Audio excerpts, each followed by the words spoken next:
नमस्कार, तपाईहरुलाई स्वागत छ नेपाल अनलाइन स्कुलको युट्युब च्यानलमा। हाम्रो युट्युब च्यानलमा कक्षा नर्सरीदेखि मास्टरसम्मका सबै विषयका सबै भिडियोहरू उपलब्ध छन्। त्यसको लागि तपाईहरु युट्युबमा गएर अथवा फेसबुकमा गएर नेपाल अनलाइन स्कुल भनी सर्च गरी हाम्रो भिडियोहरू हेर्न सक्नुहुनेछ। र हाम्रो भिडियोलाई लाइक, सब्स्क्राइब र शेयर गर्न भने नबिर्सनुहोला।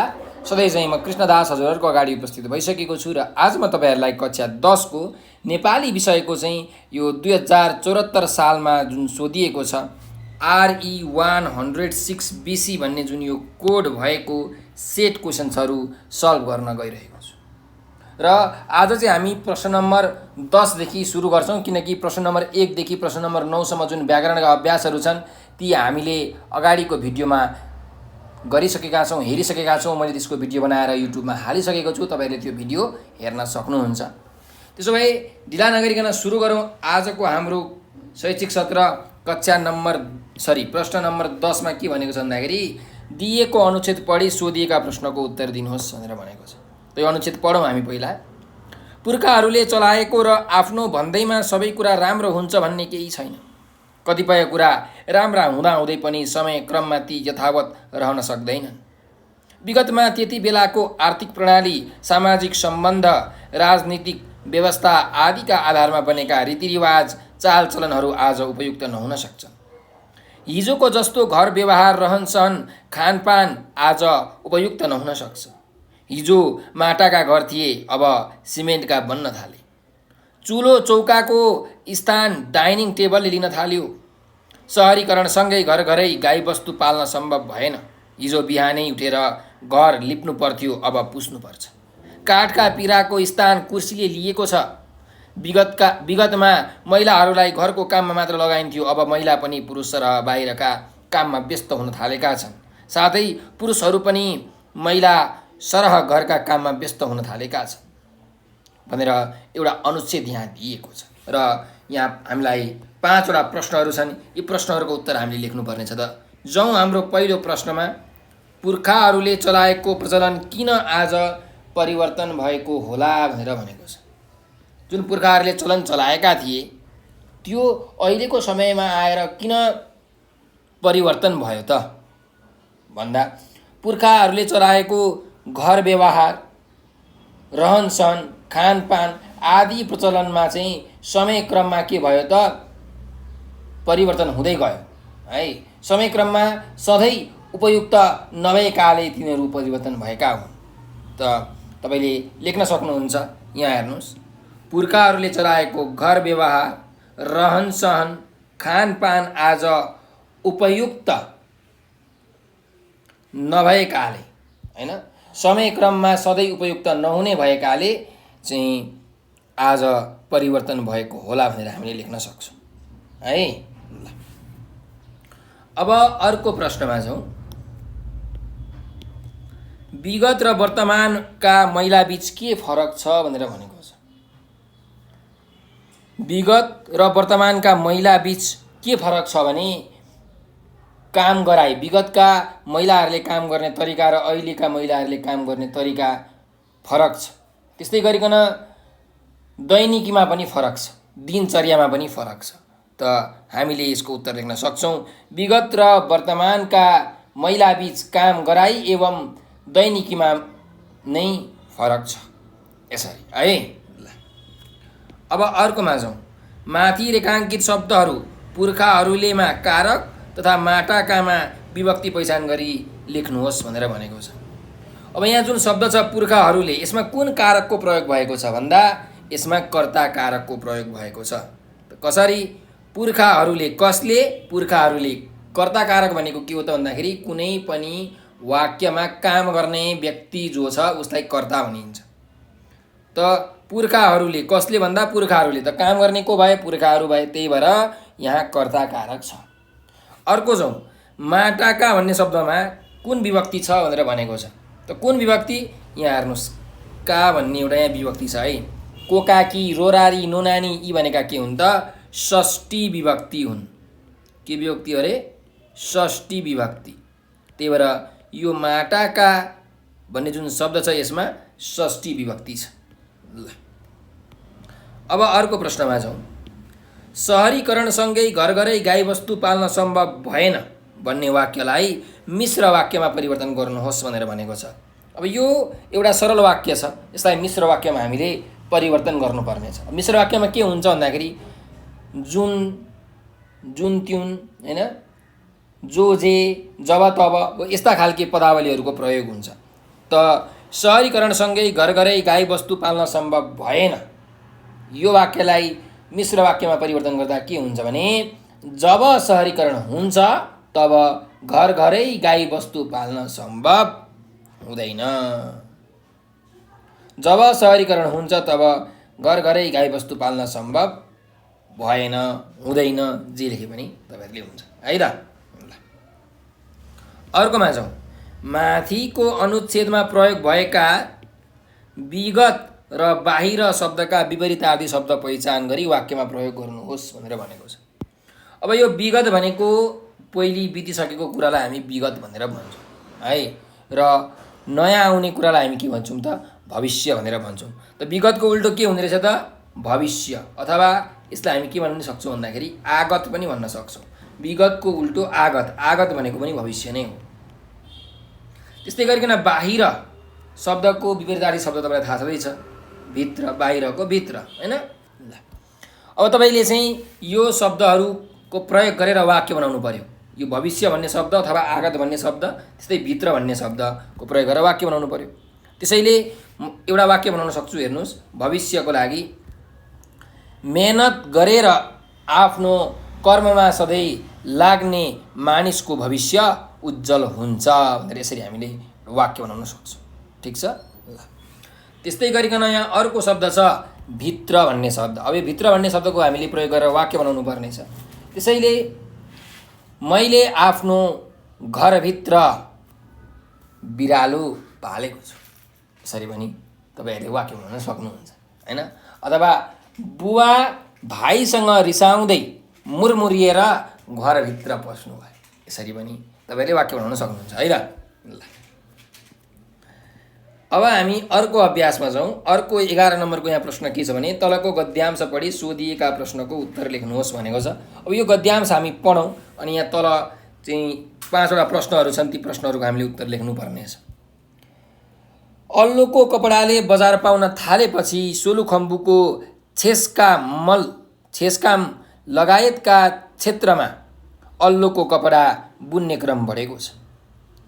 पहिले गाउँमा एक आध तान भएको भए पनि अहिले धेरैले घरमै तान लगाएर अल्लोको कपडा बुन्न थालेका छन्।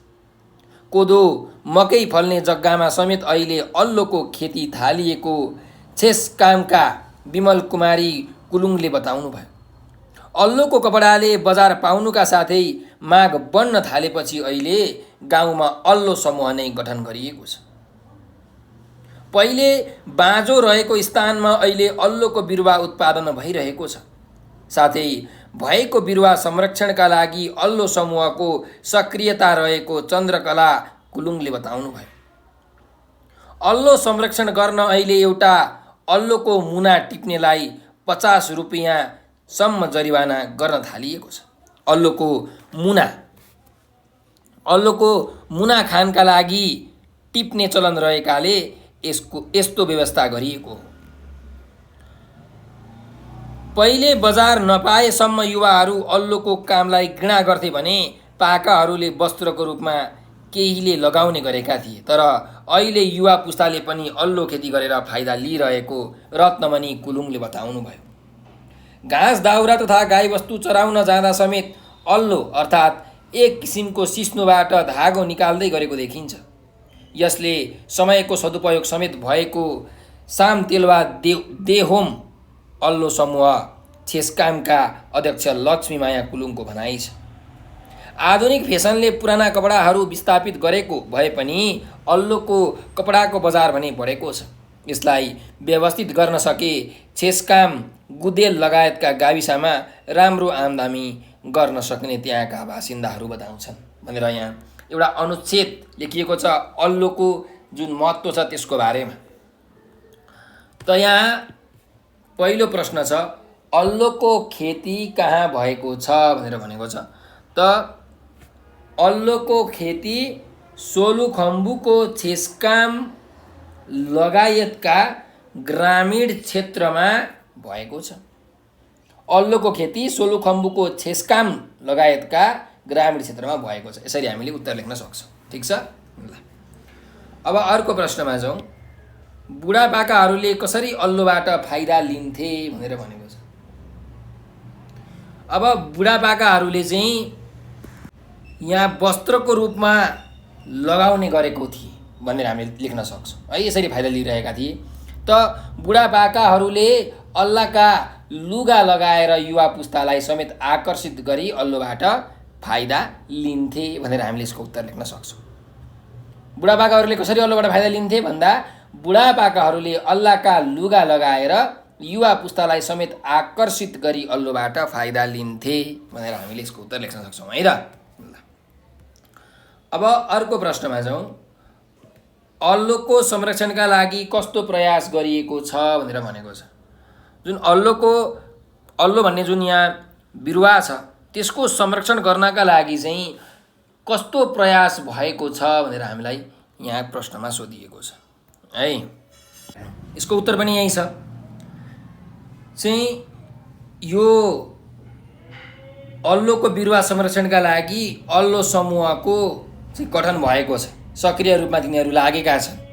त्यस्तै गरिकन संरक्षण गर्नको लागि अहिले एउटा अल्लोको मुना टिप्नेलाई 50 रुपियाँ जरिवाना गर्न थालिएको छ। यसरी संरक्षण भइरहेको छ। त्यस्तै गरिकन पहिले बाँझो रहेको स्थानमा अहिले अल्लोको बिरुवाहरू उत्पादन भइरहेका छन् हो। त अल्लोको संरक्षणका लागि कस्तो प्रयास गरिएको रहेछ त भन्दा अल्लोको संरक्षणका लागि गाउँमा अल्लो समूह गठन गर्ने, बाँझो रहेका स्थानमा अल्लोको बिरुवा उत्पादन तथा संरक्षण गर्ने, अल्लोको मुना टिप्नेलाई 50 रुपियाँ जरिवाना गर्ने खालका प्रयासहरू गरिएको छ भनेर हामीले यसरी लेख्न सक्छौँ। ठिक छ। अब जाउँ अर्को प्रश्नमा। अहिले अल्लो खेती गरिने जमिनमा पहिले के लगाइन्थ्यो भनेर भनेको छ।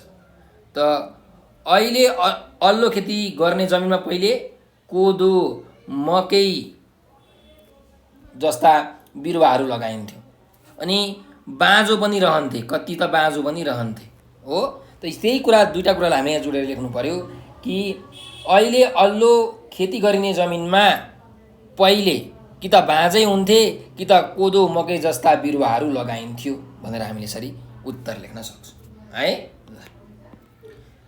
अब अर्को प्रश्नमा जाउँ। अल्लोको कपडाको बजार अवस्था कस्तो छ भनेर भनेको छ। त अल्लोको कपडाको बजार अवस्था यहाँ हेर्नुहोस् बढेको छ है। आधुनिक फेसनले पुराना कपडाहरू विस्थापित गरेको भए पनि अल्लोको कपडाको बजार भने चाहिँ बढेको छ।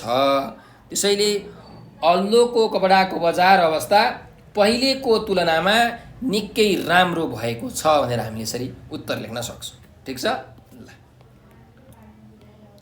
अब अर्को अभ्यासमा जाउँ। अभ्यास नम्बर 12। तलको अनुच्छेद राम्ररी पढी 4वटा बुँदा टिप्नुहोस् र 1/3 सारांश लेख्नुहोस् भनेर भनेको छ। अब हामीले 4वटा बुँदाहरू टिप्नु पर्यो र सारांश लेख्नुपर्ने छ है त। सारांश भनेको सारांश, मुख्य कुरो, चुरो कुरो लेख्नुपर्ने छ। ल नेपालमा मधेस, पहाड र हिमालमा अलग अलग प्रकारका संस्कृति छन् र ती सबै मिलेर नेपाली राष्ट्रिय संस्कृतिको निर्माण भएको छ। हामीलाई थाहा छ मधेसमा मिथिला, भोजपुरा, अवध आदि संस्कृति रहेका छन्। थारूहरूको आफ्नै सांस्कृतिक पहिचान छ। पूर्वी तराईमा रहेका सतार, मेचे, दनुवार, धिमाल राजवंशीहरूका आफ्नै संस्कृतिका मौलिकता छन्। त्यसरी नै नेपालका मुस्लिमहरूको आफ्नै संस्कृति छ। पहाडमा तामाङ, गुरुङ, राई, मगर, लिम्बूको आफ्नै सांस्कृतिक पहिचान छ। हिमाली क्षेत्रमा शेर्पा लगायतका विभिन्न जातिका आफ्नै प्रकारका संस्कृति छन्। यसरी देशका सबै धर्म, जाति, भाषा, रहनसहन आदिको योगले नेपाली संस्कृतिको साझा रूप तयार भएको छ हो। विविधता नै नेपाली संस्कृतिको मूल पहिचान हो। देउडा, गौरा, लाखे, सेलो, सङ्गिनी, हाकपोर, मारुनी, चुड्का, ख्याली, रोदी, धाननाच, मागी, होली, साकेला, देउसी भैलो आदिको समष्टि रूप नै नेपाली संस्कृति हो। यही साझापनमा, यही अनेकतामा एकता र आपसी सहिष्णुता नै नेपाली संस्कृति हो। यी नै कुराहरूले नेपाल र नेपालीको महत्त्वलाई अझ स्पष्ट पार्न सकेको देखिन्छ भनेर एउटा अनुच्छेद यहाँ दिएको छ। अब यसबाट हामीले 4वटा बुँदा टिप्नुपर्ने छ। त हेर्नुहोस्, पहिलो बुँदा हेर्नुहोस् है, नेपालमा मधेस पहाड र हिमाल लगायत हिमालमा चाहिँ अलग अलग प्रकारका संस्कृतिहरू छन् हो। र यसरी अलग अलग प्रकारको चाहिँ संस्कृति भए पनि तिनीहरूमा के छ त, एउटा मौलिकता छ है। छुट्टै छुट्टै प्रकारको भए पनि एउटा के छ त, मौलिकता छ, एकता छ है। त हामीले एउटा बुँदा लेख्न सक्छौँ यहाँ कि नेपालमा मधेस पहाड र हिमालमा अलग अलग संस्कृति भए पनि तिनमा आफ्नै प्रकारको मौलिकता रहेको। यसरी एउटा पहिलो बुँदा टिप्न सक्छौँ। त्यस्तै गरिकन अब दोस्रो बुँदामा जाउँ। दोस्रो बुँदा के लेख्न सकिन्छ भन्दाखेरि यहाँ हेर्नुहोस्, तराईको कुरा गरौँ न त होइन। तराईमा चाहिँ सत्तार, मेचे, दनुवार, धिमाल अनि त्यस्तै गरिकन अब तथा यो राजवंशीहरूको आफ्नै सांस्कृतिक मौलिकता छन्। त्यसरी नै नेपालका मुस्लिमहरूको पनि आफ्नै संस्कृति छ हो। अनि पहाडका चाहिँ तामाङ, गुरुङ, राई, मगर, लिम्बूको पनि आफ्नै सांस्कृतिक पहिचान छ। हिमाली क्षेत्रका शेर्पा लगायत विभिन्न जातिका पनि आफ्नै प्रकारका संस्कृति छन् हो। यी सबै कुरालाई एउटा हामीले बुँदामा राख्न सक्छौँ है। त यसलाई कसरी लेख्ने भन्दा अलिक छोटो बनाएर लेख्नु पर्यो है। तराईका सत्तार, मेचे, दनुवार, धिमाल तथा मुस्लिम र पहाडका तामाङ, गुरुङ, राई, मगर, लिम्बू अनि हिमाली क्षेत्रका शेर्पा लगायतका चाहिँ आफ्नै संस्कृति भएका होइन, आफ्नै संस्कृति छन् भन्दा पनि आफ्नै संस्कृति भएका। यसरी वाक्य टुङ्ग्याउनु हुँदैन। यसरी हामीले दोस्रो बुँदा लेख्न सक्छौँ। फेरि एकचोटि सुन्नुहोस्, तराईका सत्तार, मेचे, दनुवार, धिमाल तथा मुस्लिम र पहाडका तामाङ, गुरुङ, राई, मगर, लिम्बू अनि हिमाली क्षेत्रका शेर्पा लगायतका आफ्नै संस्कृति भएको दोस्रो बुँदा भयो। ठिक छ। अब तेस्रो बुँदामा जाउँ। तेस्रो बुँदामा के लेख्न सकिन्छ भन्दा यहाँ हेर्नुहोस्, देशका सबै धर्म, जाति, भाषा, रहनसहन आदिको योगले नेपाली संस्कृतिको साझा रूप तयार भएको, त्यस्तै यही विविधता नै नेपाली संस्कृतिको के हो त, मूल पहिचान हो। यो कुरालाई हामीले चाहिँ एउटा बुँदामा राख्न सक्छौँ है। अलिकति छोटो बनाएर तपाईँले बुँदामा राख्नु पर्यो। कसरी राख्न सकिन्छ भन्दाखेरि नेपालका सबै धर्म, जाति, भाषा, रहनसहनको योगले नेपाली संस्कृतिले साझा रूप लिएको र विविधता नै नेपाली संस्कृतिको मूल पहिचान भएको। यसरी ठिक छ। अब अन्तिम एउटा बुँदा, चौथो बुँदामा हामी के लेख्न सक्छौँ भने जुन हाम्रो परम्परा छन् होइन, अनेक प्रकारका परम्पराहरू छन्, संस्कृतिहरू छन् हो। ती अनेक प्रकारका परम्परा भए पनि, संस्कृति भए पनि हामीमा चाहिँ साझापन झल्किन्छ। यो चाहिँ नेपाली संस्कृतिको के हो त, महत्त्व हो भनेर हामीले एउटा बुँदामा लेख्न सक्छौँ है। यहाँ हेर्नुहोस्, साझापनमा यही अनेकतामा एकता र आपसी सहिष्णुता नै नेपाली संस्कृति हो भनेर भनेको छ। र यही कुराहरूले नेपाल र नेपालीको महत्त्वलाई स्पष्ट पार्न सकेको छ हो। त्यसैले हामी लेख्न सक्छौँ, अनेक परम्परा संस्कृति भए पनि साझापन झल्किनु नेपाली संस्कृतिको महत्त्व रहेको, नेपाली संस्कृतिको महत्त्व रहेको। यसरी हामीले चौथो बुँदामा राख्न सक्छौँ। ठिक छ। त यसरी तपाईँहरूले बुँदाहरूलाई टिप्पण गर्नुपर्छ है। अब यसको सारांश लेख्नु पर्यो। सारांश लेख्दाखेरि जहिले पनि एउटा शीर्षक दिनु पर्यो। त लेख्नुहोस्, नेपाली संस्कृतिको महत्त्व। ल, यो एउटा शीर्षक मैले राखेँ, नेपाली संस्कृतिको महत्त्व। अब सारांश लेख्दाखेरि तपाईँ के गर्नुहोस् भन्दाखेरि तपाईँहरूले जुन बुँदा लेख्नुभयो नि, त्यो बुँदालाई अझै छोटो बनाएर लेख्नुहोस् है। छोटो र सरल तरिकाले लेख्नुहोस्, तपाईँको एकदम राम्रो बुँदा, राम्रो सारांश हुन्छ। त यसरी लेख्न सकिन्छ कि नेपालमा मधेस, पहाड र हिमालमा अलग अलग संस्कृति भए पनि तिनमा आफ्नै प्रकारको मौलिकता रहेको छ।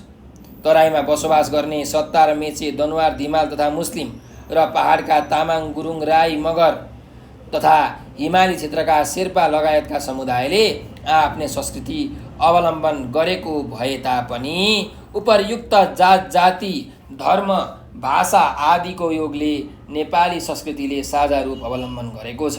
यहाँ अनेक परम्परा र संस्कृति भए पनि साझापन झल्किनु नेपाली संस्कृतिको महत्त्वपूर्ण पहिचान हो भनेर यसरी छोटकरीमा तपाईँले सारांश लेख्न सक्नुहुन्छ। ठिक छ। अब हामी अर्को अभ्यासमा जाउँ। अभ्यास नम्बर 13 मा हेर्नुहोस्, कुनै एक प्रश्नको उत्तर लेख्नुहोस् भनेर भनेको छ। अब हामीलाई यहाँ प्रश्नहरू दिएको छ, एउटा प्रश्नको चाहिँ उत्तर लेख्नुपर्ने छ है। तर हामी सबै प्रश्न हेर्छौँ। क नम्बरमा छ दिएको आधारमा दिएको बुदाका आधारमा छोटो कथा लेखी मिल्दो शीर्षक पनि राख्नुहोस् भनेको छ। अब एउटा कथा लेख्नु पर्यो यो बुदाको अनुसार र एउटा शीर्षक पनि दिनु पर्यो। त बुदाहरू पहिला पढौँ।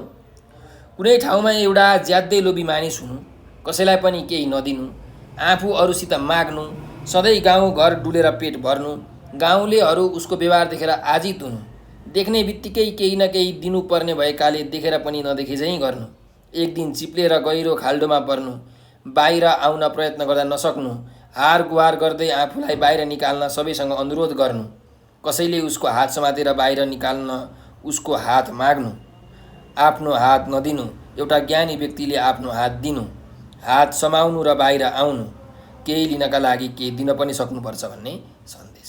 ल, एउटा मान्छे रहेछ नि त लोभी मान्छे हैन, कहिले पनि कसैलाई केही दिँदैन रहेछ हैन। अनि ऊ खाल्डोमा परेको रहेछ। पछि उसलाई एउटा सज्जनले आएर चाहिँ हात चाहिँ तानेर बाहिर निकालेछन् हैन। त्यही कुरालाई हामीले अब यहाँ एउटा कथाको रूपमा वर्णन गरेर लेख्नुपर्ने छ। त यो कथाको एउटा राम्रो तपाईँहरूले शीर्षक दिनु पर्यो। त के शीर्षक दिनुहुन्छ भन्दाखेरि लोभी मानिस है। तपाईँहरूले अर्को पनि शीर्षक दिन सक्नुहुन्छ। मैले चाहिँ एउटा शीर्षक यहाँ दिएँ कि लोभी मानिस, लोभी मानिस। ल, अब कथा लेखौँ। कुनै ठाउँमा एउटा ज्यादै लोभी मानिस थियो। ऊ आफूसँग भएको कुनै पनि कुरा कसैलाई दिँदैन थियो, तर आफू लोभी भएका कारण अरूसँग केही भए त्यसलाई ऊ तुरुन्त मागिहाल्थ्यो। ऊ सधैँ गाउँघर डुलेर पेट भर्थ्यो।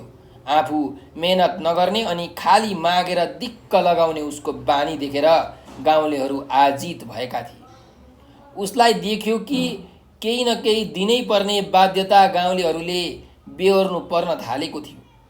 यसले गर्दा देख्ने बित्तिकै गाउँलेहरूले उसलाई देखे पनि नदेखे झैँ गर्थे। एक दिन त्यो लोभी मानिस चिप्लिएर गहिरो खाल्डोमा पर्यो। उसले त्यस खाडलबाट बाहिर निस्कन अनेक प्रयत्न गर्यो, तर ऊ सफल भएन।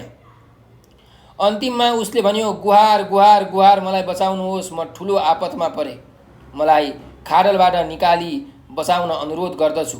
उसको करुणाले भरिएको पुकार सुनेर एकजना मानिसले भने, दाई, मलाई तपाईँको हात समाउन दिनुहोस्, म तपाईँको हात समातेर तपाईँलाई बाहिर निकाल्न सहयोग गर्छु। कसैलाई केही चिज नदिने त्यस लोभी मानिसले आफ्नो हात दिएन। बटुवा र लोभी मानिसको संवाद एकजना ज्ञानी मानिसले सुनिरहेका थिए। उनले लोभी मानिसको उद्धारका लागि आफ्नो हात दिए। हात दिने बित्तिकै हातलाई समातेर लोभी मानिस गहिरो खाडलबाट बाहिर आयो। उसले आफू खाडलबाट निस्कने आफ्नै हात समाउन पनि दिएन। ज्ञानी मानिसले निस्कने आफ्नै हात समाउन पनि दिएन। ज्ञानी मानिसले सहयोग नगरेको भए उसको जीवन त्यही खाडलमा सडिने थियो। तसर्थ उसले अन्तिममा केही लिनका लागि केही दिन पनि सक्नुपर्ने रहेछ भन्ने कुरो खाडलबाट बाहिर निस्केपछि मात्र थाहा भयो भनेर हामीले यसरी कथा लेख्न सक्छौँ है। खाल्डोमा परेको रहेछ, आफ्नो हात चाहिँ नदिने, अरूको हात दिएपछि चाहिँ समाएर निक्लिने, त्यस्तो खालके प्रवृत्ति रहेछ त्यो लोभी मानिसको। ल, त हामीले यहाँबाट के शिक्षा पाउन सक्छौँ, के सन्देश पाउन सक्छौँ भन्दाखेरि हामीले केही कुरा पाउनको लागि, केही कुरा लिनको लागि केही दिन पनि सक्नुपर्छ भन्ने सन्देश चाहिँ यो कथाबाट प्राप्त गर्छौँ भनेर तपाईँले यसरी लेख्न सक्नुहुन्छ है र। ल, अब अर्को अभ्यासमा जाउँ। आफ्नो गाउँको विकासमा गाउँले सबै जुट्नुपर्छ भन्ने आशय व्यक्त गर्दै गाउँमा बस्ने आफ्नो साथीलाई चिठी लेख्नुहोस् भनेर भनेको छु। त तपाईँले एउटा आफ्नो साथीलाई चिठी लेख्नु पर्यो र मुख्य विषय के हुनु पर्यो भन्दाखेरि आफ्नो गाउँको विकासमा गाउँले सबै जुट्नुपर्छ भन्ने कुरा चाहिँ तपाईँहरूले स्पष्ट पारेर यो चिठी लेख्नुपर्छ। अब चिठी लेख्दाखेरि तपाईँलाई ढाँचा त हेर्नुहोस् थाहा छँदैछ। चिठी लेख्दाखेरि के गरिन्छ भन्दाखेरि यतापट्टि यहाँ मिति लेखिन्छ, पक्नुहोस् है त, यहाँ लेखिन्छ मिति 2079 साल 1 महिना 1 गते, यो मिति भयो। मिति भइसकेपछि हामीले सम्बोधन गर्नुपर्छ। अब आफ्नो साथीलाई लेख्नुपर्ने हो, त्यही भएर हितैषी मित्र, स्नेही मित्र, प्यारो मित्र जे लेख्नुहोस्, प्यारो मित्र, सादर अभिवादन अथवा मिठो सम्झना जे लेखे पनि भयो है। अब तपाईँले सुरु गर्नु पर्यो कि यहाँ म भगवान् पशुपतिनाथको कृपाले सन्चै छु, त्यहाँ तपाईँ पनि सन्चै हुनुहुन्छ होला भन्ने विश्वासमा छु। मित्र, त्यहाँबाट चिठी नपठाउनु भएको धेरै भयो। परीक्षाको तयारीका कारण चिठी लेख्न भ्याउनु भएन होला। त्यसमा मेरो केही गुनासो छैन। तपाईँले केही महिना अघि स्थानीय निकायको निर्वाचन सम्पन्न भएको गाउँको विकास अब हाम्रा प्रतिनिधिबाट कसरी होला भन्ने प्रश्न गर्दै पत्र पठाउनु भएको थियो। आफ्नो गाउँको समृद्धिप्रतिको तपाईँको चासोको सम्मान गर्दै आफ्ना तर्फबाट केही सुझाव दिन गइरहेको छु। आफ्नो गाउँको विकासका लागि अल्पकालीन र दीर्घकालीन योजना तर्जुमा गरी अघि बढ्नु आवश्यक छ। गाउँको विकास नभई मुलुकको विकास हुँदैन। त्यसैले सबै गाउँलेहरू जुटी गाउँको मुहार फेर्न म तपाईँ मार्फत सबैलाई आह्वान गर्दछु। एक थुकी सुकी 100 थुकी नदी भने चाहिँ सबै गाउँलेहरू एकजुट भएर विकास निर्माणका काममा लाग्ने हो भने गाउँबाट गरिबी हट्न बेर लाग्दैन। त्यसकारण तपाईँले सबै गाउँलेलाई विकास निर्माणका कार्यमा गोलबद्ध गराउने काममा जुट्नुहोला। एकतामै बल हुन्छ र एकताबाटै विकासको गतिलाई अघि बढाउन सकिन्छ भन्ने मूल मन्त्रलाई कहिल्यै नबिर्सनुहोला। अब धेरै के लेखौँ, मेरो सुझावलाई मनन गरी गाउँको विकासमा लाग्नुहुनेछ भन्ने आशा गर्दै कलम बन्द गर्दछु भनेर तपाईँले यसरी चिठी लेख्नु पर्यो। यसरी चिठी लेखिसकेपछि अन्तिममा सम्बन्ध ज्ञापन गर्नुपर्ने हुन्छ। भन्नुको मतलब तपाईँले जसलाई चिठी लेख्दै हुनुहुन्छ उसँग तपाईँको के सम्बन्ध छ भन्दा उही तपाईँको प्यारो साथी, उही तपाईँको प्यारो साथी, तपाईँको नाम, तपाईँको आफ्नो नाम, ल आफ्नो नाम अब के हो भन्दाखेरि खेमराज ढकाल हो अरे। त खेमराज ढकाल, अब तपाईँको ठेगाना पनि लेख्नु पर्यो। मधेसा 5 सुनसरी। यसरी तपाईँहरूले लेख्न सक्नुहुन्छ। र चिठी लेखिसकेपछि एउटा खामको नमुना पनि तपाईँहरूले बनाउनुपर्छ है। अब खामको नमुना बनाउनको लागि म यही कुरा मेटाउँछु, तपाईँहरूले कुरा बुझ्नुभयो होला चिठी कसरी लेख्ने भनेर। एउटा यत्रो पाना छ तपाईँसँग, यतापट्टि जहिले पनि दाहिने टुप्पोमा टिकट टाँच्नुपर्ने हुन्छ है। र यो खाममा चाहिँ एकातिर पठाउने व्यक्तिको नाम र ठेगाना, अर्कोतिर पाउने व्यक्तिको नाम र ठेगाना।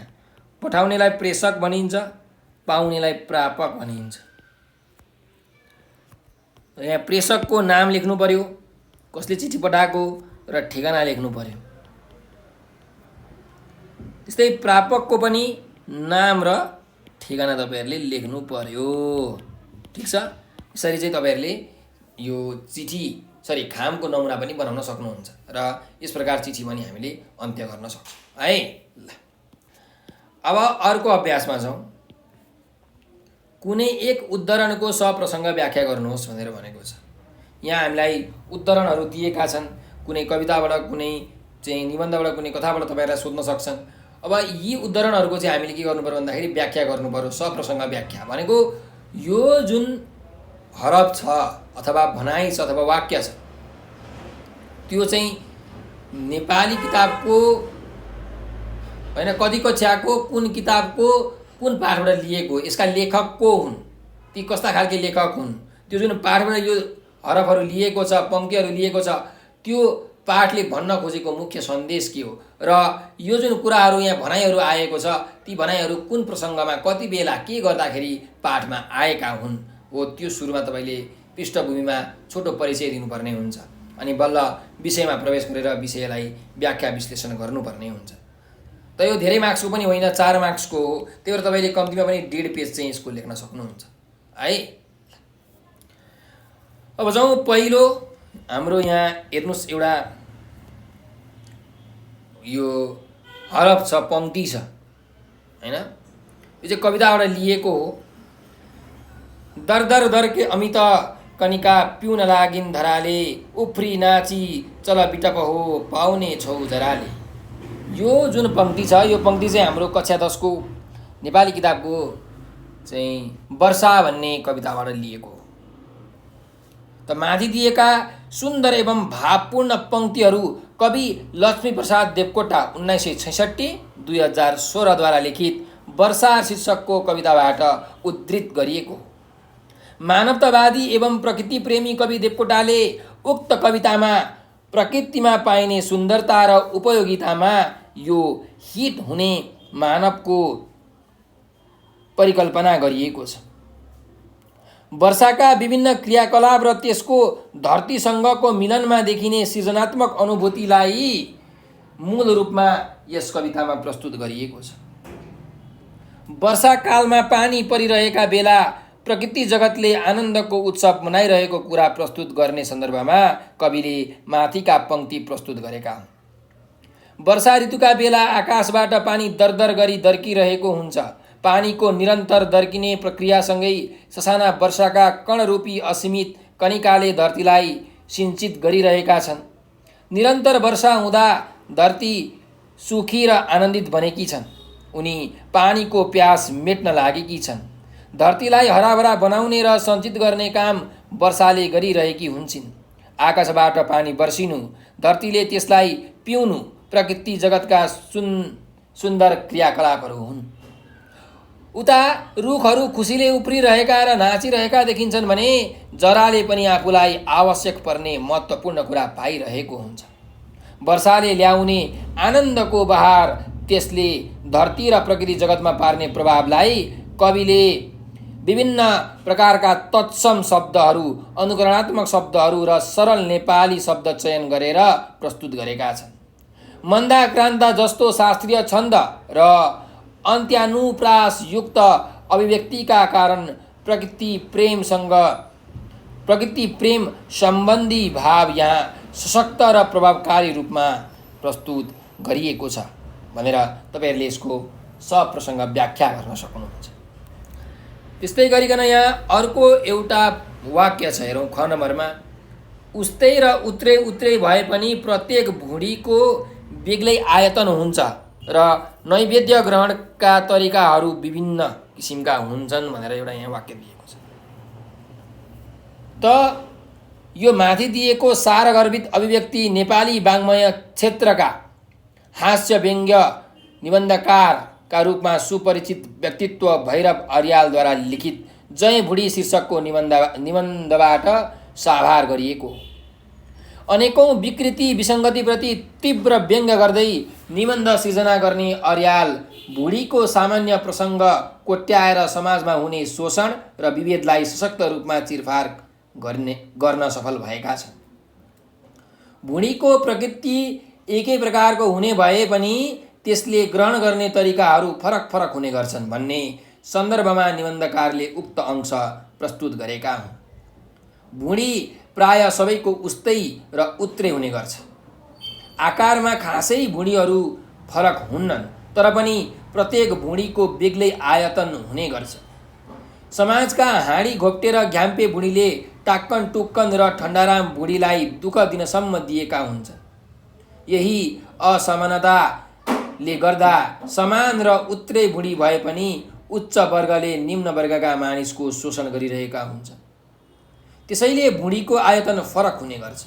लेखकका अनुसार हाँडी घोप्टे तथा घ्याम्पे भुडी र टाक्कन टुक्कन अनि ठण्डाराम भुडीले नैवेद्य ग्रहण गर्ने तरिकाहरू विभिन्न किसिमका हुन्छन्। समाजमा उच्च वर्गका मानिसहरूको भुडी भर्ने तरिका र निम्नको भुडी भुँडी भर्ने तरिका आकाश पाताल जत्तिकै फरक हुने गर्छ। उच्च वर्गका मानिसलाई भुँडी भर्न कसैको चाकरी गरिरहनु पर्दैन।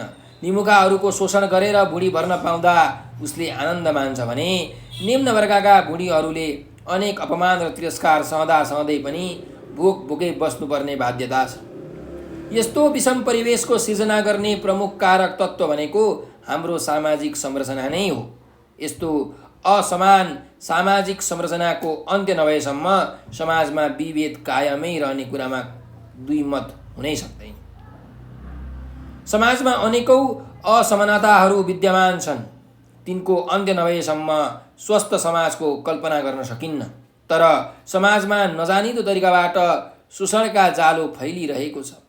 समाजमा असमानता व्यापक रूपमा फस्टाएको छ भन्ने कुरालाई प्रभावकारी भाषाशैली र विशिष्ट अभिव्यक्तिका माध्यमबाट निबन्धकारले आफ्नो भनाइलाई सशक्त बनाएका छन् भनेर यसरी तपाईँहरूले व्याख्या गर्न सक्नुहुन्छ। त्यसै गरिकन यहाँ अर्को छ, हेर्नुहोस् 15 नम्बरको अभ्यास। तलको कुनै दुई प्रश्नको उत्तर दिनुहोस् भनेर हामीलाई भनेको छ। यहाँ प्रश्नहरू सोधिएका छन्। यी प्रश्नहरूको चाहिँ हामीले उत्तर दिनुपर्ने छ।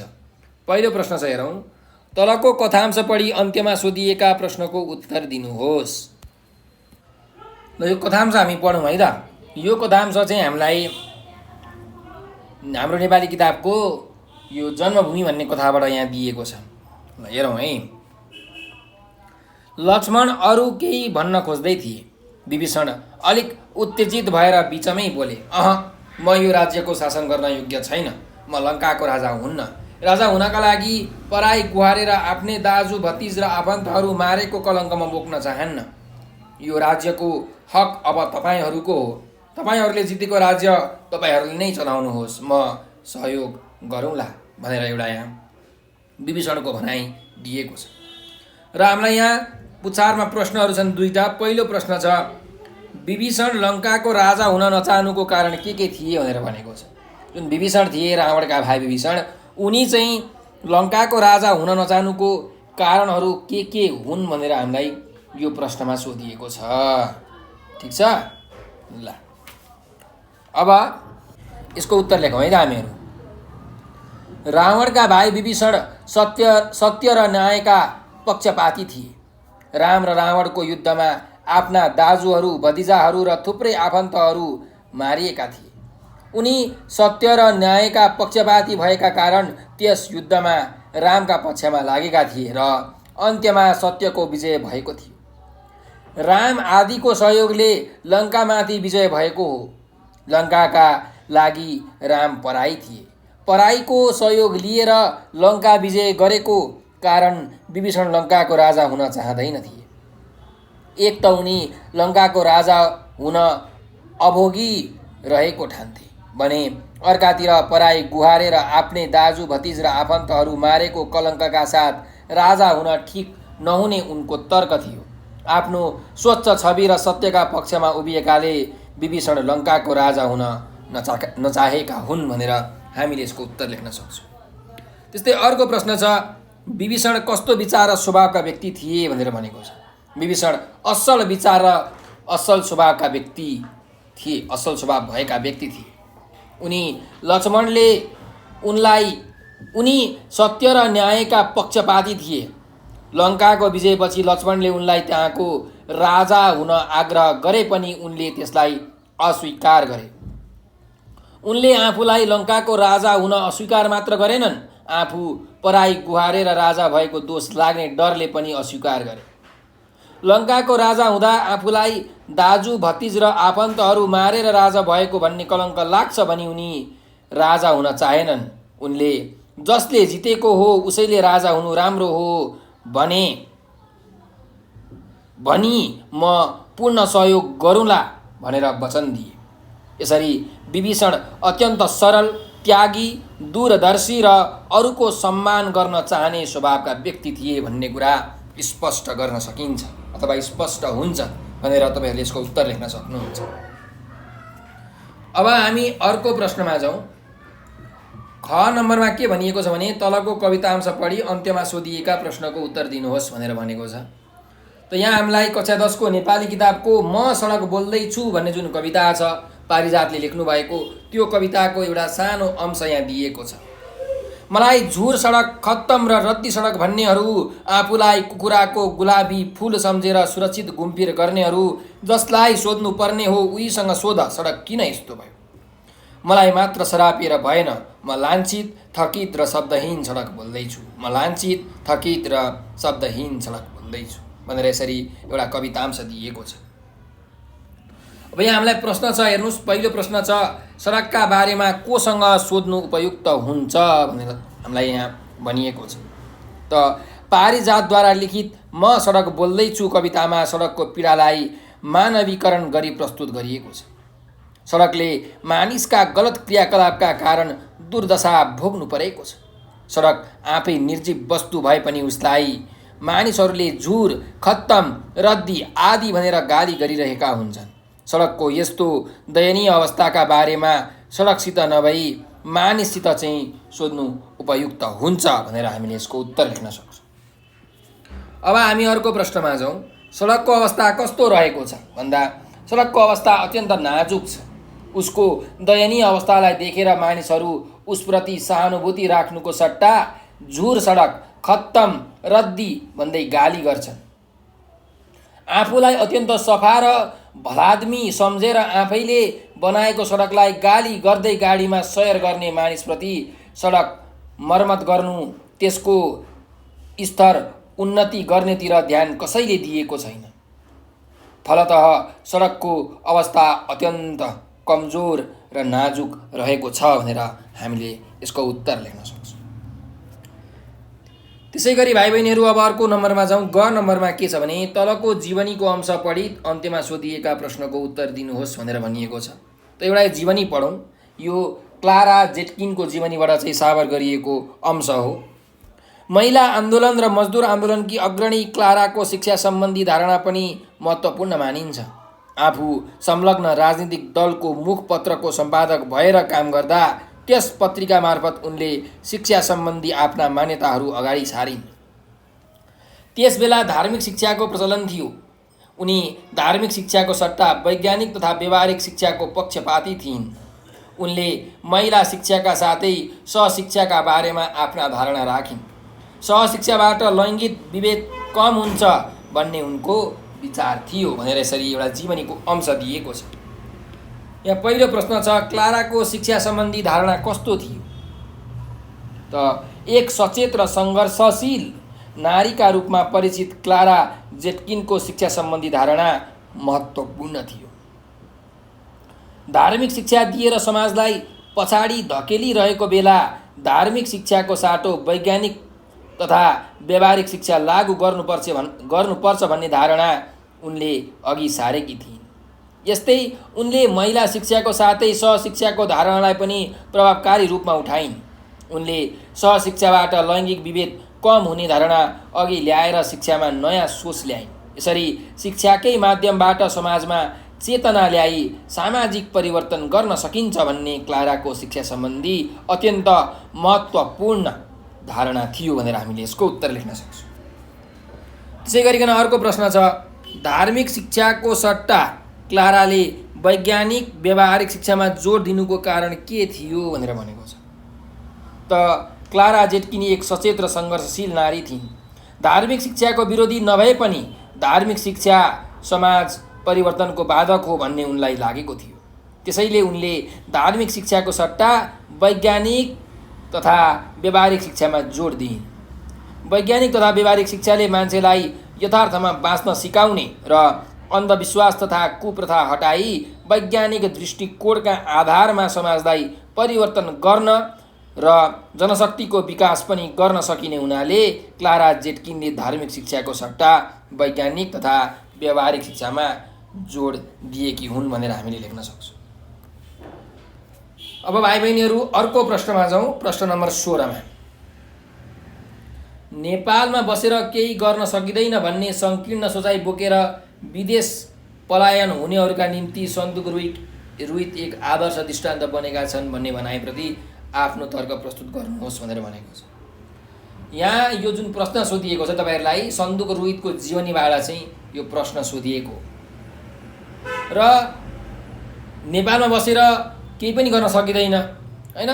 हामी चाहिँ विदेश नै जानुपर्छ आफ्नो प्रगति उन्नति गर्नको लागि, पैसा कमाउनको लागि। यो यस्तो खालको सोचाइ जो मानिसले बोक्छन्, जो युवाले बोक्छन्, हो तिनका लागि चाहिँ सन्दु गुरुङ एउटा आदर्श दृष्टान्त बनेका छन्, एउटा इक्जाम्पल उदाहरण बनेका छन् भन्ने भनाइलाई चाहिँ हामीले पुष्टि गर्नु पर्यो, आफ्नो तर्क दिएर प्रस्तुत गर्नु पर्यो। त ताप्लेजुङ जस्तो दुर्गम जिल्लाको ओलाङचुङ गोला जस्तो दुर्गम ठाउँमा जन्मिएर चिकित्सा विज्ञानको क्षेत्रमा अद्वितीय योगदान दिने सन्दु गुरुङ एक देशभक्त नागरिक हुन्। आज नेपालप्रति नकारात्मक धारणा राख्ने मानिसहरूको कमी छैन। त्यस्ता मानिसहरू नेपालमा बसेर केही गर्न सकिँदैन भनी नकारात्मक धारणाका पूर्वी विदेशप्रतिको मोह अघि सार्छन्। वास्तवमा यस्तो सङ्कीर्ण विचार राखी विदेश पलायन हुनु राम्रो होइन। यस्ता विचार राख्नेहरूका लागि सन्दुक एक आदर्श दृष्टान्त बनेका छन्। उनले स्वदेशमै बसेर चिकित्सा विज्ञानका क्षेत्रमा चाहिँ नाम कमाएका छन्। उनले आँखा अस्पतालको स्थापना र त्यसका माध्यमबाट पुर्याएको योगदान अनि रुइटेक्टोमीको आविष्कारले हजारौँ हजार आँखा रोगीलाई फाइदा पुगेको छ। निरन्तरको प्रयास र योगदानका कारण स्वदेशमै बसेर पनि ज्यादै महत्त्वपूर्ण काम गर्न सकिन्छ भन्ने उनी उदाहरण बनेका छन्। उनले स्वदेशमै बसेर गरेका ऐतिहासिक कार्यहरू एकदमै धेरै महत्त्व राख्ने खालका छन्। अतः नेपालमा बसेर केही गर्न सकिँदैन भन्ने सङ्कीर्ण सोचाइ बोकेर विदेश पलायन हुनेहरूका निम्ति सन्दु गुरुङ एक आदर्श दृष्टान्त बनेका छन् भन्ने कुरा सही साबित भएको छ भनेर हामीले यसको उत्तर लेख्न सक्छौँ। त्यस्तै गरिकन अब अर्को अभ्यासमा जाउँ। 17 नम्बरको यहाँ प्रश्न छ, कुनै एक प्रश्नको लामो उत्तर दिनुहोस् भनेर भनेको छ। त यहाँ हेरौँ, थानका निबन्धको तलको अंश पढी सोधिएको प्रश्नको उत्तर दिनुहोस् भनेर भनेको छ। यो थानका भन्ने जुन निबन्ध छ कक्षा 10 को नेपाली किताबमा, त्यो निबन्धबाट एउटा यहाँ अंश सारिएको छ। थानका नेपालीहरूको राम्रो व्यवसाय हो। धेरै मानिसहरू थानका व्यवसायमा आश्रित छन्। आजभोलि अरू जातिका मानिसहरू पनि यसमा संलग्न हुन थालेका छन् भनेर एउटा छोटो अंश यहाँ दिएको छ। अब यहाँ हामीलाई एउटा प्रश्न छ, थानकाको व्यावसायिक महत्त्व के कस्तो रहेको छ विवेचना गर्नुहोस् भनेर भनेको छ। यो थानकालाई चाहिँ हामीले व्यावसायिक रूपमा कसरी प्रयोग गर्न सक्छौँ, यसको के महत्त्व छ त व्यावसायिक महत्त्व, त्यो हामीलाई प्रस्तुत गर्नु भनेको छ। त थानकाको प्रवर्धन गर्न सके नेपाललाई धेरै फाइदा हुन सक्छ। नेपालीहरूको मौलिक चित्रकलामा आधारित थानकाको प्रवर्धन गर्न सके यसले व्यावसायिक रूप लिन सक्ने देखिन्छ। आजको कोलाहलयुक्त विश्वमा शान्तिका अग्रदूत गौतम बुद्धका दर्शन र मान्यताहरूले सबैलाई आकर्षित गर्नु स्वाभाविक बन्न गएको छ। तिनै गौतम बुद्धका अनुयायीहरूले कलात्मक र व्यवस्थित रूपमा विकसित हुँदै आएको थानकालाई धेरै मानिसहरूले व्यवसायका रूपमा अँगाल्दै आएका छन्। अर्को शब्दमा भन्दा आज धेरै नेपालीहरू थानका व्यवसायमा आश्रित छन्। थानकाको निर्माण गर्न धेरै पैसा र ठाउँ पनि आवश्यकता पर्दैन। सजिलै र सस्तो मूल्यमा तयार गर्न सकिने भएकाले यसप्रति धेरैको आकर्षण बढ्दै गएको छ। बुद्धमार्गीहरू मात्र होइन, आजभोलि अरू जातिका मानिसहरू पनि यसमा संलग्न हुन थालेका छन्। थानका व्यवसायमा अपाङ्गता भएका व्यक्तिहरू समेत संलग्न हुन थालेका छन्। आज हजारौँ मानिसहरूले यसलाई पूरक पेसा बनाएका छन्। आज पर्यटकहरूको पनि थानका प्रति आकर्षण बढ्दो छ। नेपालमा मात्र होइन, विदेशमा पनि अरबौँ रुपैयाँका थानका बिक्री हुन्छन्। संसारमा थानकाका साथसाथै बुद्ध सम्बन्धी मूर्तिहरूको पनि माग बढ्दै जान थालेको छ। कतिपय बौद्ध मार्गीहरू थानकाका साथै बुद्धका मूर्तिहरू पनि साथसाथै लैजाने गर्छन्। नेपालमा बुद्ध सम्बन्धी मूर्तिहरूको पनि उत्पादन हुने गरेको छ। बुद्ध र भृगुटीको जन्मथलो, कतिपय बुद्ध गुरुहरूको कर्म र ज्ञानको थलोको रूपमा रहेको नेपाल संसारभरकै बौद्ध मार्गीहरूको प्रमुख गन्तव्य भएकाले थानका र बुद्ध सम्बन्धी मूर्तिहरूको उत्पादन प्रवर्धन गर्नु आजको आवश्यकता हो। यसको विकास गर्न सके संसारभरको मागलाई पुरा गर्न सकिनेछ र यसो गर्न सके नेपालका लागि वरदान साबित हुने कुरा पनि स्पष्ट छ भनेर हामीले यसको उत्तर लेख्न सक्छौँ। अब हामी अर्को प्रश्नमा जाउँ। लक्ष्मी पूजा कथाको तलको अंश पढी सोधिएको प्रश्नको उत्तर दिनुहोस् भनेर भनेको छ। यहाँ एउटा कथाको अंश छ लक्ष्मी पूजा भन्ने जुन कथा छ गोविन्दबहादुर मल्ल गोठालेले लेख्नुभएको चाहिँ यो एउटा जुन सामाजिक कथा छ बाल मनोविज्ञानमा चाहिँ केन्द्रित भएर यो कथा चाहिँ गोविन्दबहादुर मल्ल गोठालेले लेख्नुभएको छ। त यो कथाको अंश हामी पढौँ। लाल भाग्दै डेराभित्र पस्यो। घड्याङ गुडुङ गर्दै डेराको ढोका बन्द गरेर आग्लो लगायो। आमा झस्केर जुरुक्क उठिन्। बाहिर केटाकेटीहरू एक गोल भएर कराइरहेका थिए। लौ त त्यो बाहिर मात्रै निस्कोस्, यो लट्ठीले टाउको नफोडी छाड्दिन, त्यसको बाजेको सम्पत्ति चोरेर लगेको होला भनेर एउटा सानो छोटो अंश हामीलाई यहाँ दिएको छ। र यहाँ प्रश्न छ हेरौँ, लालले चोरी गर्नुपर्ने अवस्था किन आइलाग्यो? माथिको कथांश समेतको आधारमा विवेचना गर्नुहोस् भनेर भनेको छ। त गोविन्दबहादुर मल्ल गोठाले आधुनिक नेपाली कथा साहित्यका एक चर्चित प्रतिभा हुन्। उनी सामाजिक यथार्थवादमा आधारित मनोवैज्ञानिक कथा लेख्ने कथाकार हुन्। उनको लक्ष्मी पूजा बाल मनोविज्ञान प्रयोग भएको सफल कथा हो।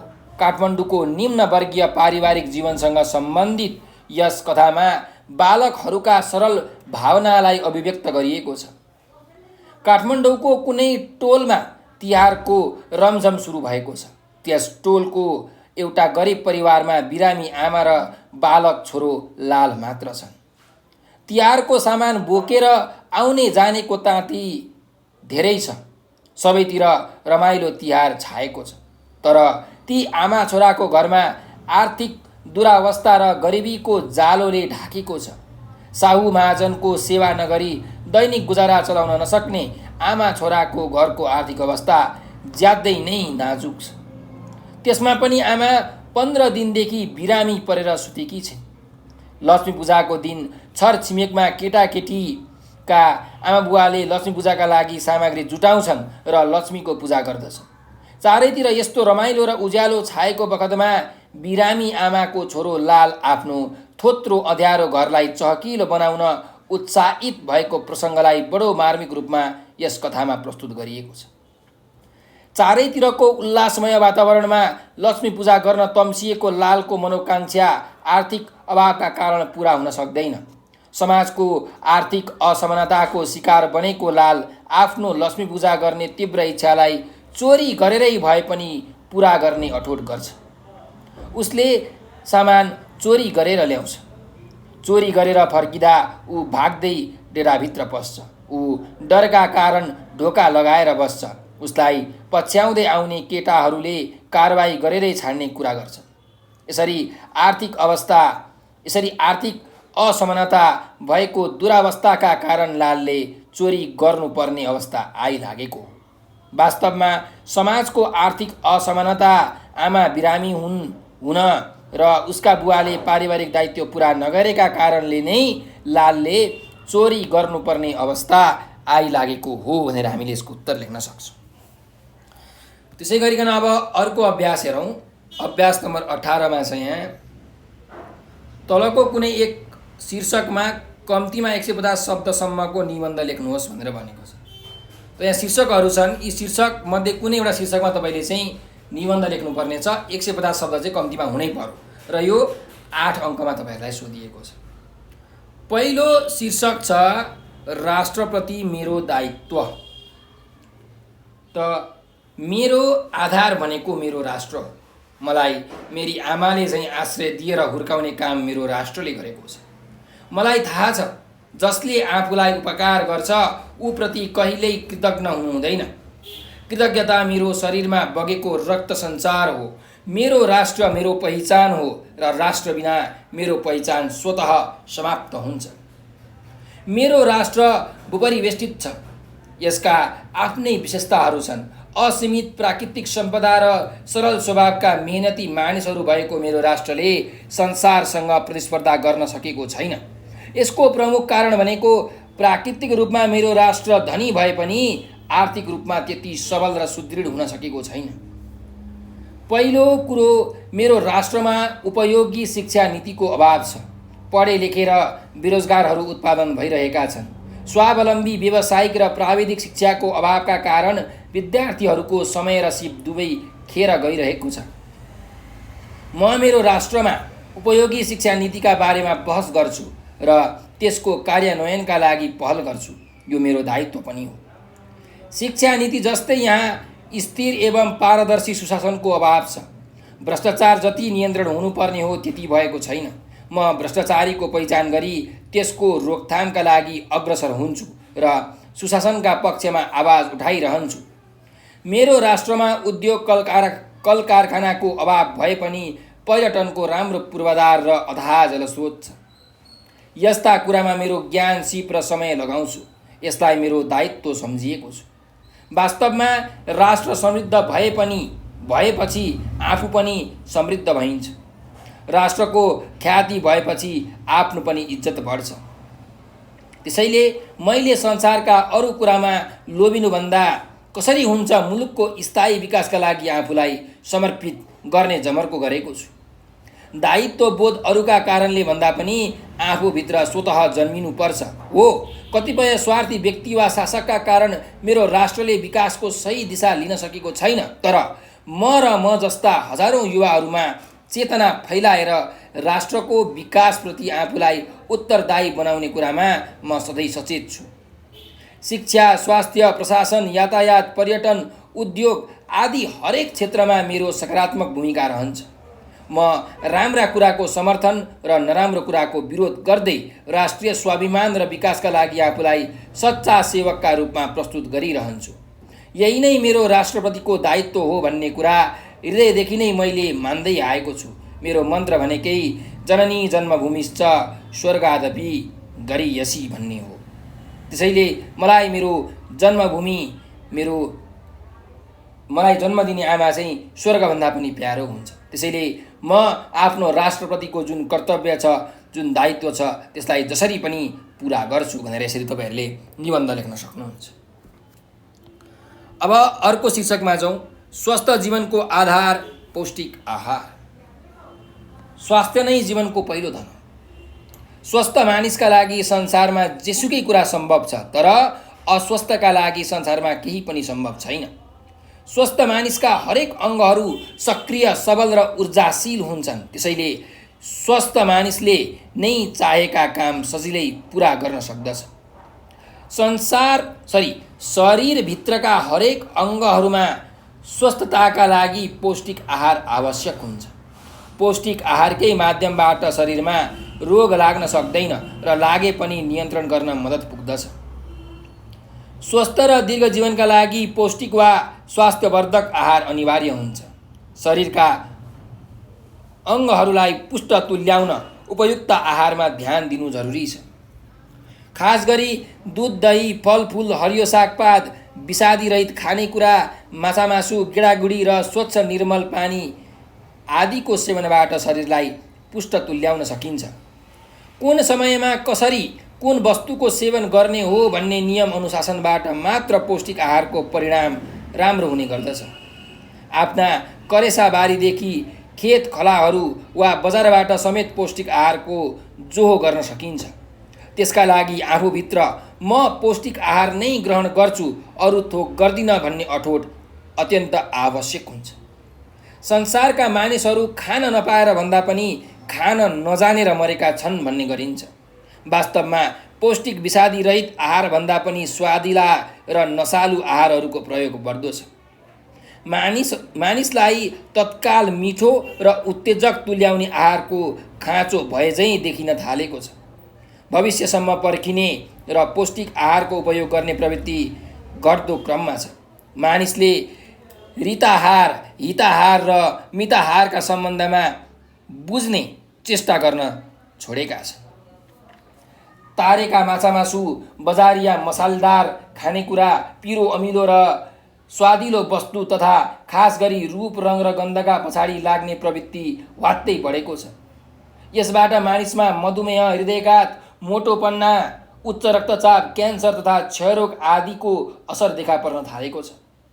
पौष्टिक आहार खोज्न टाढा जानु पर्दैन। हाम्रै वरिपरि तमाम वस्तुहरू पाइन्छन्। तिनीहरू सस्ता र मूल्यहीन पनि हुन सक्छन्। समाजमा देखासेखीले गर्दा त्यस्ता जतासुकै पाइने हरिया सागपात र फलफुलहरूप्रति बेवास्ता गर्ने र महँगा विषादीयुक्त वस्तुहरू लिने प्रवृत्तिको विकास भएको छ। किरा नलागेका र हेर्दा सलक्क परेका राम्रा वस्तुहरू किन्ने न्युमा रासायनिक मल विषादी सेवनको वातावरण सिर्जना भएको हो। फलफुल र माछामासुमा समेत अनेकौँ रङ र अखाद्य औषधिहरूको प्रयोग बन्न थालेको छ। यहाँसम्म कि गाईको दुध घिउ आदिमा समेत मिसावटको मात्रा अत्याधिक पाइन्छ। अतः हरेक आहारहरू ग्रहण गर्नुभन्दा अगाडि तिनीहरूको पौष्टिक गुण र तिनमा पाइने मिसावटका बारेमा सबैले समयमै सचेत हुन एकदमै आवश्यक देखिन्छ भनेर तपाईँले यो निबन्ध लेख्न सक्नुहुन्छ। अब भाइ बहिनीहरू हामी अन्तिम एउटा शीर्षकमा जाउँ, सामाजिक सञ्जालको सदुपयोग। वैज्ञानिक उपकरणहरूको उत्पादनसँगै यसका प्रयोगकर्ताहरू पनि बढिरहेका छन्। मानव जीवनलाई सुखी र समृद्ध तुल्याउन तथा जीवनका हरेक क्रियाकलापहरूलाई सहज तुल्याउन विद्युतीय सञ्चारहरूको उपयोगिता समेत बढिरहेको छ। साथै समाजका हरेक व्यक्तिहरूसँगको आपसी सम्बन्ध विस्तारका लागि सञ्चारका उपकरणहरू र तिनका लागि आवश्यक सफ्टवेयरहरूको विकास पनि द्रुत गतिमा भइरहेको छ। कम्प्युटर, मोबाइल, आइप्याड लगायतका उपकरणहरूका माध्यमबाट इन्टरनेटको प्रयोगमा विस्तार आएको छ। समाजलाई एउटै सञ्जाल वा समूहभित्र आबद्ध गर्नका लागि Facebook, Viber, Skype, WhatsApp, Twitter र इमो आदिको उपयोगिता बढ्दो क्रममा रहेको छ। सामाजिक सञ्जाल वर्तमान मानव जीवनका लागि अभिन्न अङ्ग जस्तै बनिसकेको अवस्था छ। हरेक व्यक्तिका आफ्ना अभिरुचि र भोगाइहरूसँगै आपसी कुराकानी वा क्रियाकलापबारे तत्काल जानकारी दिने र विशेष सूचना अथवा ज्ञान आदान प्रदान गर्ने प्रवृत्तिले सामाजिक सञ्जालको उपयोगमा वृद्धि हुँदै गएको छ। हिजो आज सामाजिक सञ्जाल विश्वकोशका रूपमा मात्र सीमित नभई विश्व गतिविधिको भण्डारका रूपमा विकसित भएको छ। सामाजिक सञ्जालकै माध्यमबाट व्यक्तिले चाहेका कुराहरूको खोजी गर्न र आफ्ना अवधारणाहरू सम्प्रेषण गर्न सहज बनेको छ। यसभित्रको अथाह विषयवस्तुलाई कसरी सदुपयोग गर्ने भन्ने कुराको चुनौती पनि थपिँदै गएको छ। सामाजिक सञ्जालमा हरेक व्यक्ति उमेर, लिङ्ग, स्वभाव, पेसा आदिसँग गाँसिएका विषय अथवा क्रियाकलापहरू पाइने हुँदा यसभित्रको विषयलाई सही ढङ्गबाट उपयोग गर्न नसके यसको नराम्रो असर पर्ने सम्भावना पनि त्यत्तिकै रहेको पाइन्छ। सामाजिक सञ्जालको सदुपयोग गर्न नजानेर अथवा कसैप्रति लान्छना लगाएर आपत्तिजनक क्रियाकलापहरू सम्प्रेषण गरेर अथवा अश्लील विषय र तथ्यहीन सन्दर्भहरू प्रचार प्रसार गरेर कैयौँ व्यक्तिहरूको जीवन बर्बाद भइरहेको अवस्था पनि छँदैछ। अतः सामाजिक सञ्जालको सही सदुपयोग गर्न सके यसबाट विश्वका विभिन्न महत्त्वपूर्ण जानकारी र मनोरञ्जन प्राप्त गर्न सकिन्छ। यदि यसको दुरुपयोग गर्ने प्रवृत्तिको विकास भएमा व्यक्तिको जीवनस्तर झन्झन बदनामतिर र खस्किदो अवस्थातिर उन्मुख हुने भएकाले पनि सामाजिक सञ्जालको सदुपयोग गर्नु जीवनका लागि श्रेयस्कर हुन्छ भनेर यसरी हामीले चाहिँ एउटा निबन्ध लेख्न सक्छौँ। त भाइ बहिनीहरूलाई यो भिडियो कस्तो लाग्यो कमेन्टमा प्रतिक्रिया दिन नबिर्सनुहोला।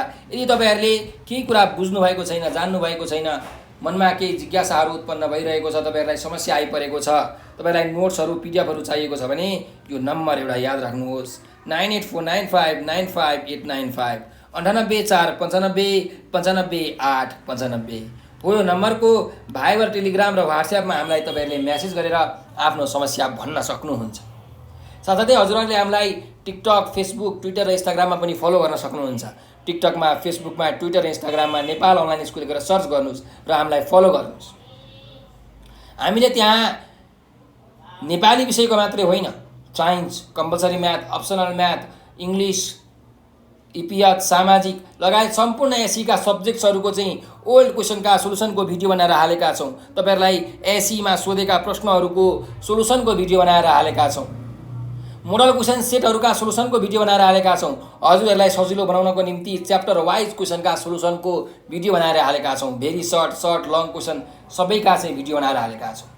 त्यस्तै गरिकन हजुरहरूको कन्सेप्टलाई क्लियर गर्नको निमित्त कन्सेप्ट बेस्ड क्वेसनका सोलुसनको भिडियो बनाएर पनि हालेका छौँ। त ती सबै भिडियोहरू तपाईँहरूले यदि हेर्नुभयो भने तपाईँहरूले एसीको बोर्ड एक्जाममा A+ त 200% ग्यारेन्टी ल्याउन सक्नुहुन्छ भने तपाईँले यसलाई अर्को एउटा के फाइदा हुन्छ भने पछि तपाईँले 11-12मा ब्याचलरमा मास्टर्समा विभिन्न साइन्ससँग एजुकेसनसँग आर्ट्ससँग म्यानेजमेन्टसँग रिलेटेड सब्जेक्ट्सहरू पढ्नुपर्ने हुन्छ र त्यति बेला नयाँ कुराहरू पढ्दाखेरि तपाईँहरूलाई बुझ्न अत्यन्त कठिन हुन्छ, गाह्रो हुन्छ। त्यही भएर ती कुराहरू बुझ्नको लागि एउटा राम्रो बेस चाहिन्छ, एउटा राम्रो नलेज, राम्रो ज्ञान चाहिन्छ। त्यही भएर हाम्रो यो भिडियोहरूले तपाईँहरूलाई त्यो ज्ञान प्रदान गर्छ। त्यसैले हाम्रो भिडियोहरू हेर्नुहोला र आफ्नो जीवनलाई ज्ञानवर्धक बनाउनु होला। हाम्रो भिडियोलाई लाइक, सब्सक्राइब र सेयर गर्न भने नबिर्सनु होला भन्दै म आज बिदा दिन चाहन्छु। हजुरहरूले यो भिडियो अन्तिमसम्म हेरिदिनु भयो, त्यसको लागि हजुरहरूलाई हृदयबाट धेरै धेरै धन्यवाद छ। स्वस्थ रहनुहोस्, व्यस्त रहनुहोस्, मस्त रहनुहोस्।